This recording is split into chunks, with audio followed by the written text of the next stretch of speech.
Philadelphia Phillies end up taking game one against the Arizona Diamondbacks in the NLCS, and honestly, I'm not that mad. Let's dive right into exactly what happened in this game and what I feel like is going to happen for the rest of the series.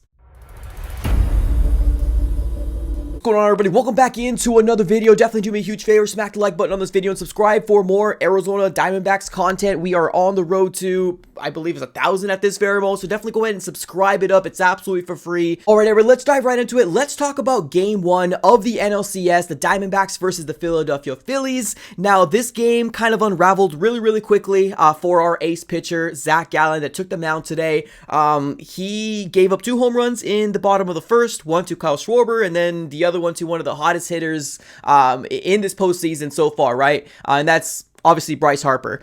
So that kind of happened, and it automatically started off really bad for Zack Gallen. And then he ended up giving another home run to Nick Castellanos, and then you blinked your eyes, and then the Arizona Diamondbacks were down 5-0. Now, I guess we do got to give credit to where credit is due, Zack Gallen, because this could have been a lot worse, but he did end up getting a crucial double play that ended up getting him out of a specific inning. But this was one of those situations that Zack Gallen did not have a good showing at all, which is very unfortunate, because if we are expected to contend in anything, right, in this NLCS or even in the World Series, we need Zack Gallen to have his best stuff. In the past few times, we haven't had Zack Gallen had his best stuff, so we need to have a better performance from Zack Gallen, because most likely, if we can take one from Philly, that would be absolutely ideal. But I'm not mad at this loss. I'm really not. I think this was probably on Zack Gallen, giving up 5 runs.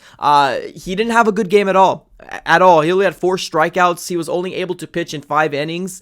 He gave up 8 hits, 3 home runs, ERA of 9.0. So it was a bad inning.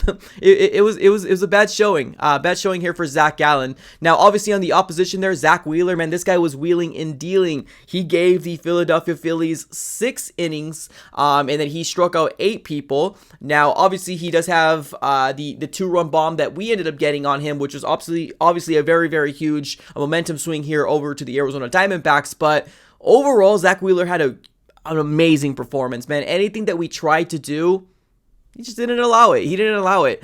So 8 strikeouts, huge performance. I think this game was decided by our starting pitchers. And Zack Wheeler had a better showing than Zack Gallen did. So we end up leaving this game 3-5, right? We end up blinking our eyes, and then the Arizona Diamondbacks are down 5-0. But we got to give kudos to where kudos is due in the fight of what this Arizona Diamondbacks team has done, because let's be honest, the Diamondbacks are underdogs. There's nobody out here that are willing to give the Diamondbacks a fair chance and saying they're going to beat the Philadelphia Phillies, right? Because obviously Philadelphia Phillies have much more, high caliber players, names out there, right? They also have been in the postseason before, and then this is the Arizona Diamondbacks' first time since 2017. So it's a tall task to ask, but it's not unachievable, right? This loss is, yes, bittersweet, but there is also some positivities here for the Arizona Diamondbacks to take into game 2. Now, game 2, obviously we're going to have Merrill Kelly versus Aaron Nola.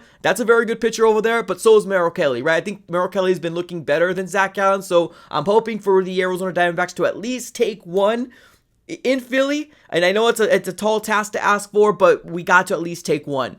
But let's continue to talk about this game here. One of the biggest performers here for the Arizona Diamondbacks, I gotta go ahead and give it over to, let's say, our bullpen, right? The moment that Zack Gallen ended up leaving, we didn't give anything else up. So that's pretty huge for our bullpen. The guy on the offensive side of the ball that we got to give kudos to is Mr. Geraldo Perdomo. This man went ahead and hit a 2-run bomb on Zack Wheeler, and that was really the staple point of, hey, maybe this Diamondback team does have some fight in them, right? Because they could have laid over and allowed this game to be 5-0, right? And then ending the game there. But honestly, with that huge bomb, it did give a level of life to this Arizona Diamondback team. But obviously, we weren't able to string along everything to get back in this game. There was some chances, though. There was absolutely some chances for the Arizona Diamondbacks, but we just weren't able to do so. Now, the other run ended up coming from a sacrifice fly from Alek Thomas, which, honestly, the moment we went to 3, I was like, let's go, right? Let's rally this ball. But